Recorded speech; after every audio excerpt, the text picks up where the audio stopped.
पन्नगे च सुरेन्द्रे च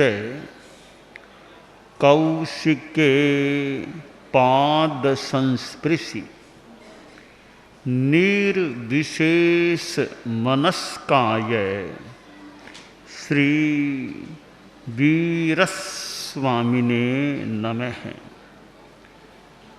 श्री पाटिल साहिब, उपस्थित बंधुओं बहनों, आगम वाङ्मय में, आर्हत वाङ्मय में कहा गया है, नालम ते तव ताना एवा शरणा एवा तुमं पितेशिम नालम ताना एवा शरणा एवा।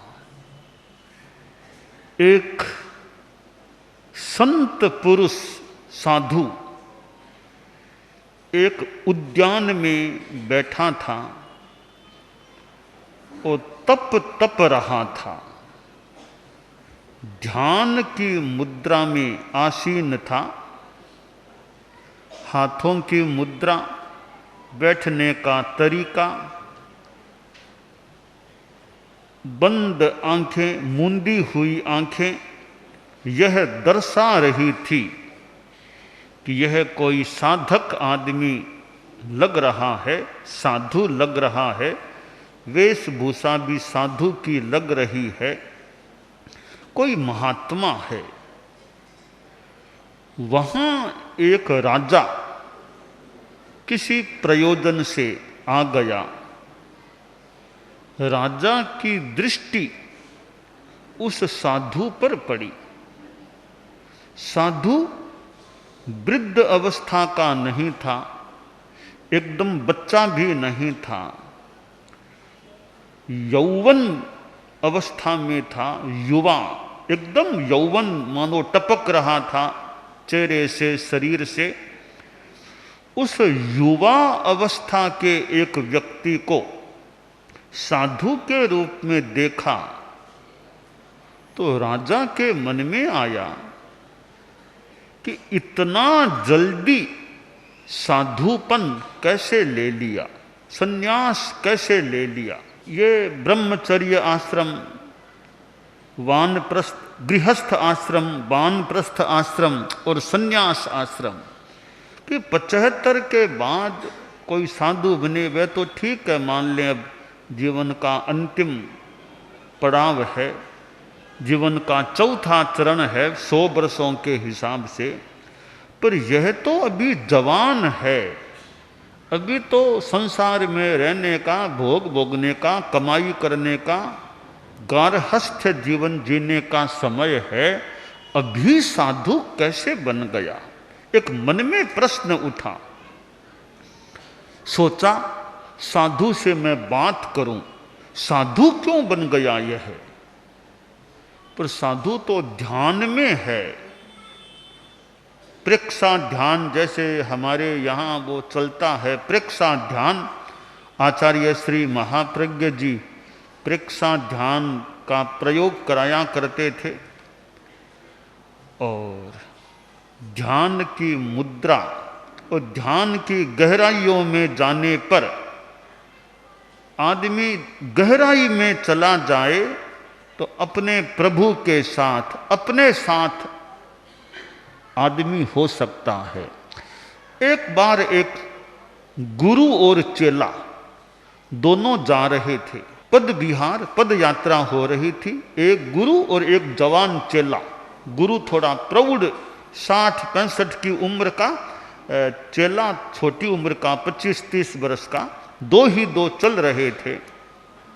जंगल का रास्ता आ गया, इधर पानी भी था, इधर पहाड़ भी थे, हरियाली भी थी। 3-4 किलोमीटर चले तो गुरुजी बोले अपने शिष्य से कि वत्स, आज थोड़ा मेरा प्रातःकाल ध्यान साधना का क्रम पूरा नहीं हुआ, थोड़ा बाकी रह गया। अभी यहाँ हरियाली, पहाड़, पानी, जंगल, एकांत, वृक्षावली, मैं थोड़ी देर ध्यान करना चाहता हूँ। गुरुजी ध्यान में रुचि लेते थे। चेला बड़ा विनीत था, यूँ बोला गुरुदेव जैसे आपकी इच्छा, मैं व्यवस्था कर दूं।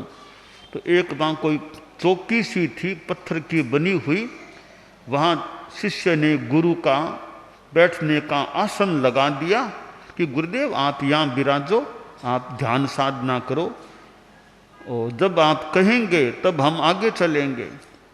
तो गुरुजी बोले अंदाज आधा घंटा का समय मैं लगाना चाहता हूँ, उसके बाद आगे चलना है। तुम भले स्वाध्याय कर लो या थोड़ा घूम लो, जैसे इच्छा हो, मैं ध्यान में बैठता हूँ।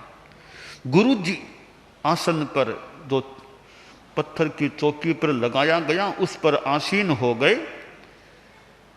एकदम शरीर की स्थिरता, शिथिलता, आंखें मूंदी हुई, मेरुदंड और गर्दन को सीधा रखते हुए ध्यान की गहराई में चले गए।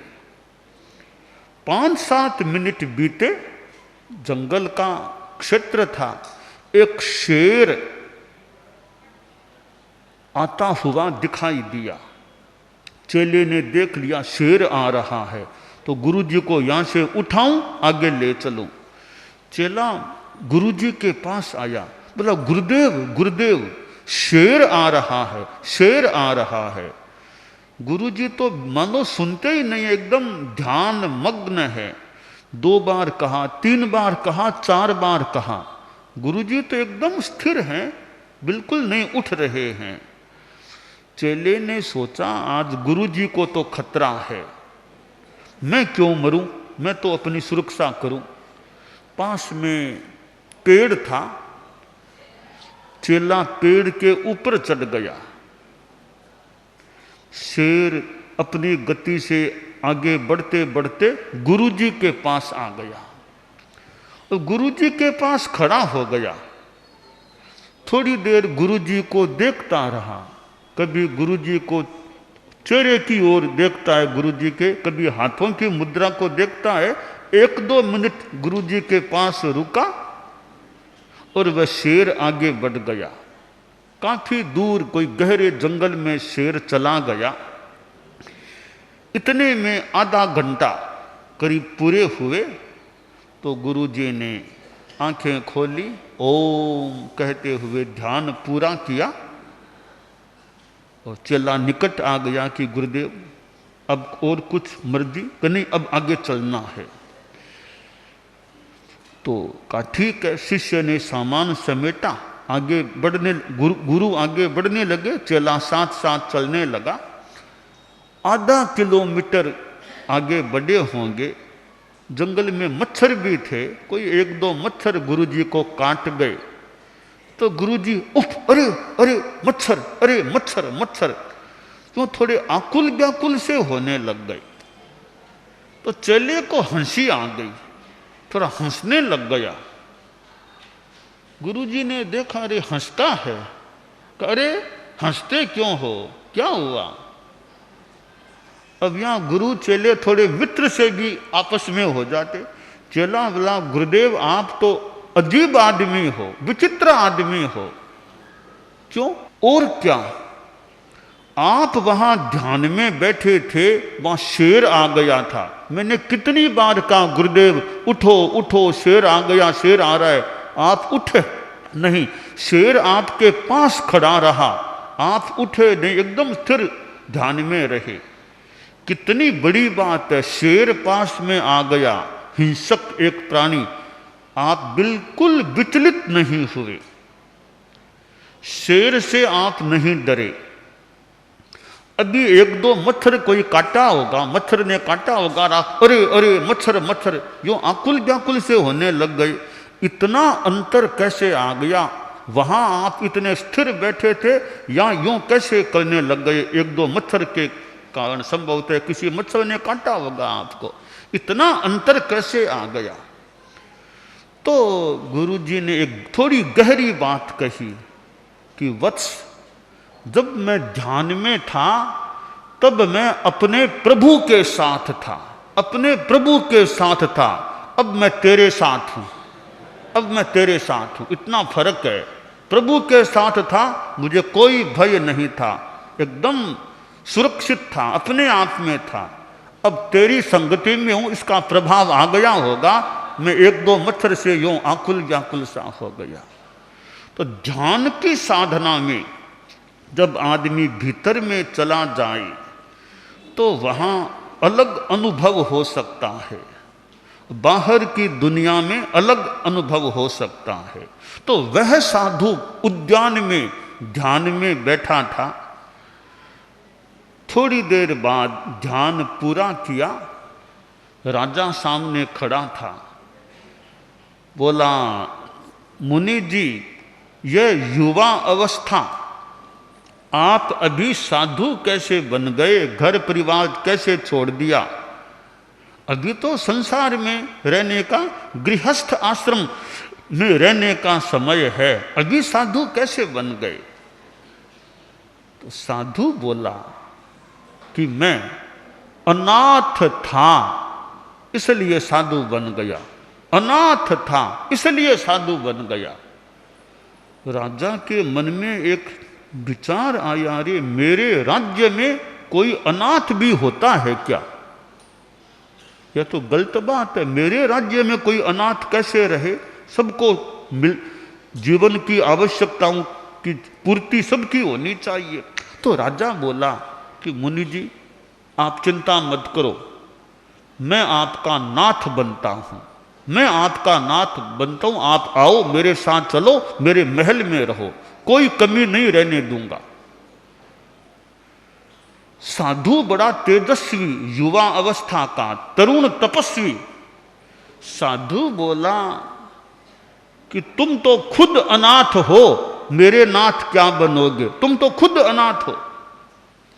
तब राजा ने सोचा, ये मुझे जानता नहीं है मैं कौन हूं, मैं राजा हूं, यह जानता नहीं होगा। तब बोल दिया कि तुम खुद अनाथ हो।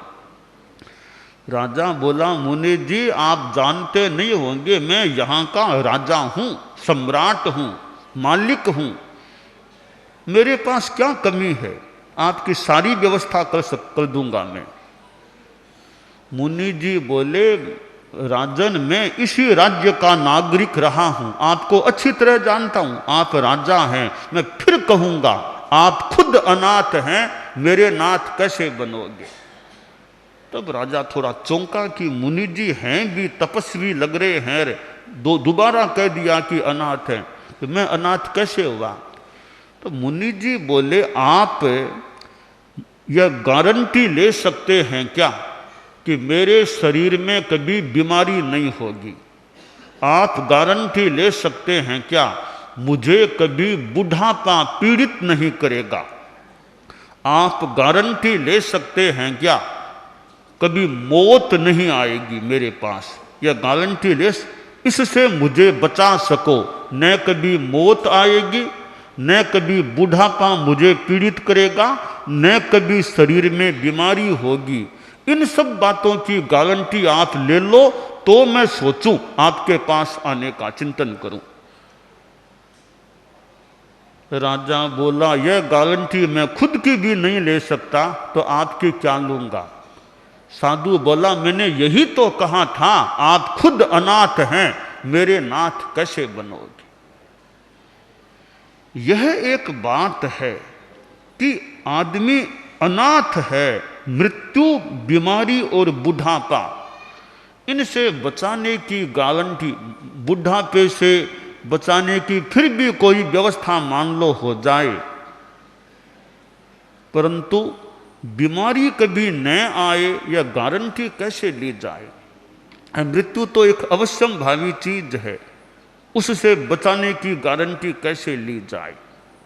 तो ठीक है, मृत्यु से बचाना मुश्किल है या असंभव है, बीमारियों से भी बचाने का मान लो पूरा कोई गारंटी की बात न कह सके, बुढ़ापे को भी रोकना मान लो मुश्किल हो जाए, तो फिर त्राण क्या है?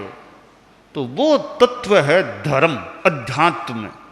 अध्यात्म और धर्म है वो ऐसा त्राण दे सकता है, आत्मा इतनी ऊपर उठ जाए फिर न मृत्यु है, न जन्म है, न बीमारी है, परमात्मा स्वरूप को आत्मा प्राप्त कर ले। ये साधु बन जाना, परमात्मा स्वरूप को प्राप्त हो जाना, ये बहुत ऊंची बातें हैं। आचार्य श्री तुलसी जिन्होंने अनुव्रत आंदोलन चलाया था, वे जीवन के 12वें वर्ष में साधु बन गए थे। आचार्य श्री महाप्रज्ञ जी जो द्वितीय अनुव्रत अनुशासता थे, जीवन के 11वें वर्ष में साधु बन गए थे। हर कोई आदमी साधु बन जाए यह मुश्किल बात है, तो क्या करें? साधु तो मान लें सब नहीं बन सकते, तो और कोई उपाय है क्या? साधुओं के महाव्रत की बात है। अब आम जो गृहस्थ हैं उनके लिए जो मार्ग है वह अनुव्रत का मार्ग है कि अनुव्रत का जीवन जियो। वह भी अपने आप में एक अच्छी जीवन शैली का उपाय है, सिद्धांत है, तत्व है।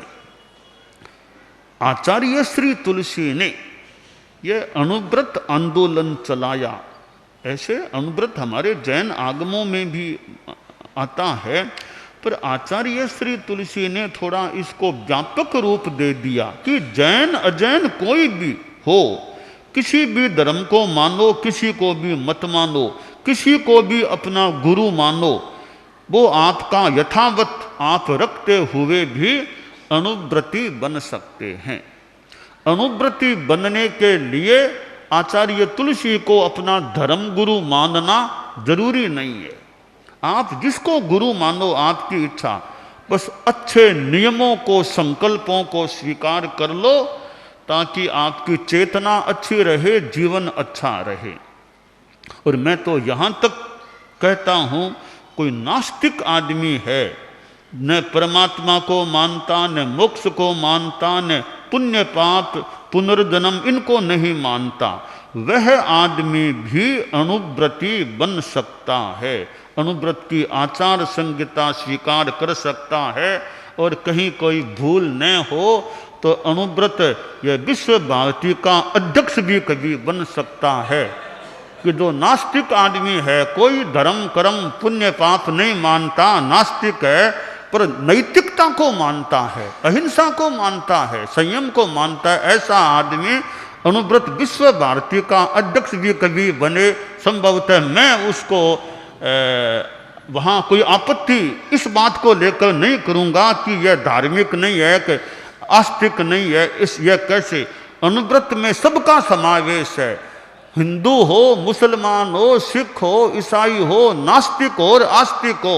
अनुव्रत के सभागार में हर कोई आदमी बैठ सकता है। हाँ, नैतिकता के प्रति निष्ठा होनी चाहिए, संयम के प्रति निष्ठा होनी चाहिए, सद्भावना अहिंसा के प्रति निष्ठा होनी चाहिए।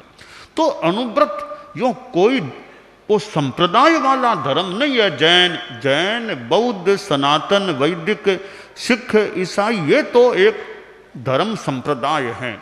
इस रूप में अनुव्रत कोई संप्रदाय नहीं है, क्योंकि किसी देवता को मानो, किसी गुरु को मानो, मत मानो, किसी संप्रदाय को मानो, मत मानो, कोई भी अनुव्रत को स्वीकार कर सकता है। तो यह अनुव्रत आंदोलन इस प्रकार का है, आचार्य श्री तुलसी ने चलाया। फिर आचार्य श्री महाप्रज्ञ जी का अनुशास्त्रित्व इसे प्राप्त हुआ और आज भी वह गतिमान है। अब यह अनुव्रत का अमृत महोत्सव वर्ष 75वां वर्ष चल रहा है और संपन्नता के करीब आ गया। परसों अनुव्रत वर्ष की संपन्नता है। यह संपन्नता से संदर्भित कार्यक्रम हो रहा है। तो अनुव्रत के लिए कितनों ने श्रम, अभी कुछ नाम लिए गए थे कि किन किन लोगों का सम्मान करना, जो भी कितना काम किया। तो नींव के पत्थर की बात है, ताजमहल है आगरा, हमारे संत लोग, हम लोग भी गए थे। ताजमहल है, ताजमहल दूर से देखे कितना ऊंचा बढ़िया लगे, ताजमहल ताजमहल। तो ताजमहल के नीचे नींव में जो पत्थर है वे दिखते तो नहीं होंगे, ऊपर का हिस्सा दिखता है। तो ताजमहल खड़ा किस आधार पर है? नींव के पत्थरों के आधार पर मानो ताजमहल खड़ा है। तो मूल उनका कितना बड़ा आधार है। तो अनुव्रत का भी प्रारंभ हुआ तो कल्पना कर लें कितने वो नीम के पत्थर बने हैं। वे नीम के पत्थर दिखाई दें न दें, तो नीम के पत्थरों का कितना बड़ा योगदान है किसी इमारत को खड़ा रखने में। तो कितने परम पूज्य गुरुदेव तुलसी आदि का तो खैर उनका तो क्या वर्णन करें, वो तो मान लो हैं ही, जनक कह दें कुछ भी कह दें। चारित्रात्माओं का भी कितनों का कईयों का अनुव्रत के क्षेत्र में योगदान रहा है। और गृहस्थों में भी, कार्यकर्ताओं में, हमारे समणी वृंद भी यो धर्म प्रचार का काम करने वाले गृहस्थों में आप लोग जो हैं उनमें भी कितने कितने लोगों ने अनुव्रत के लिए खपे होंगे, तपे होंगे, श्रम किया होगा प्रचार में और में। गुरुदेव तुलसी का उस समय वो नेतृत्व, तो कितने कार्यकर्ताओं ने अपना योगदान दिया है। और आज भी कार्यकर्ता अपना श्रम समय शक्ति लगा रहे हैं इस एक अनुव्रत अमृत महोत्सव वर्ष के संदर्भ में। कितना आना जाना, भाग दौड़, जगह जगह कार्यक्रम की व्यवस्था करना, कार्यक्रम चलाना, तो ये एक नैतिकता, संयम, अहिंसा से जुड़ा हुआ यह कार्यक्रम है। और समापन से संदर्भित यह त्रिदिवसीय कार्यक्रम, और आज के कार्यक्रम में श्री शिवराज जी पाटिल का आना हुआ है। और कितने वर्षों से श्री पाटिल साहब तेरा पंथ हमारे संपर्क में हैं, आचार्यों के संपर्क में हैं, और अनुव्रत महासमिति के जो अध्यक्ष वैसे रहे हुए हैं। और अनुव्रत पुरस्कार की जो भी बात है, कई वर्षों के बाद पाटिल साहब को देखने का मौका मिला। बेंगलोर में आना हुआ था, बेंगलोर आए थे शताब्दी वर्ष में, तो करीब 3-4-5 वर्ष करीब हो रहे होंगे।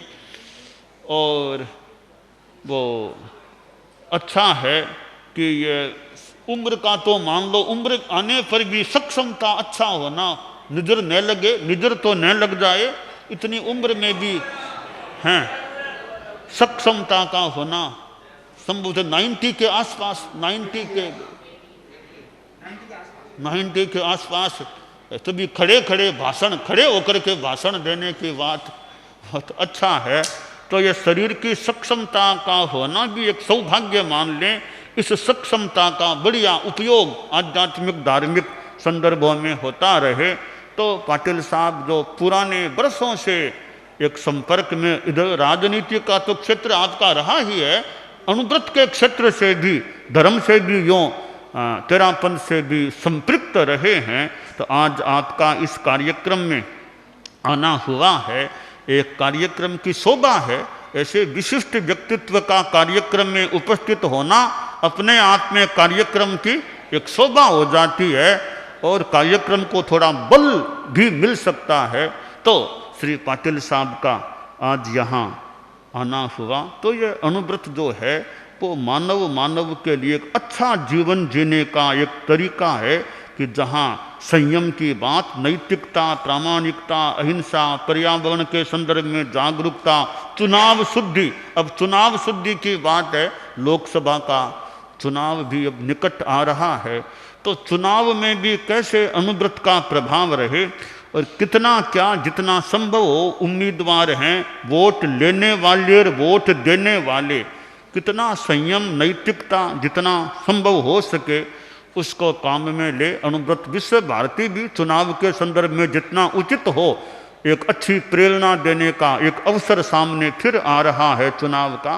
तो कैसे चुनाव में शुद्धता रह सके उस पर भी ध्यान दिया जा सकता है। तो जो इतने लोग जो जिनके माइत, जिनके पुरखे इस अनुव्रत से जुड़े हुए रहे हैं, उनकी दूसरी तीसरी पीढ़ी के लोग भी कई इस संदर्भ में यहाँ उपस्थित हुए होंगे। उस परिवार के जो लोग हैं उनमें भी प्रेरणा रहे कि हमारे पुरखों ने योगदान दिया, हम भी जितना जो संभव हो सके अनुव्रत में अपना योगदान देने का प्रयास करते रहें।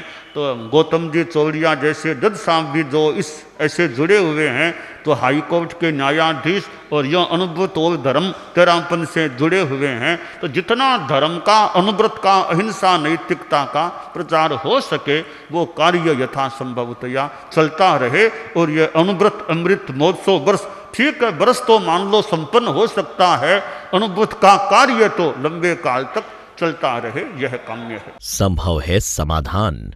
प्रेक्षा ध्यान।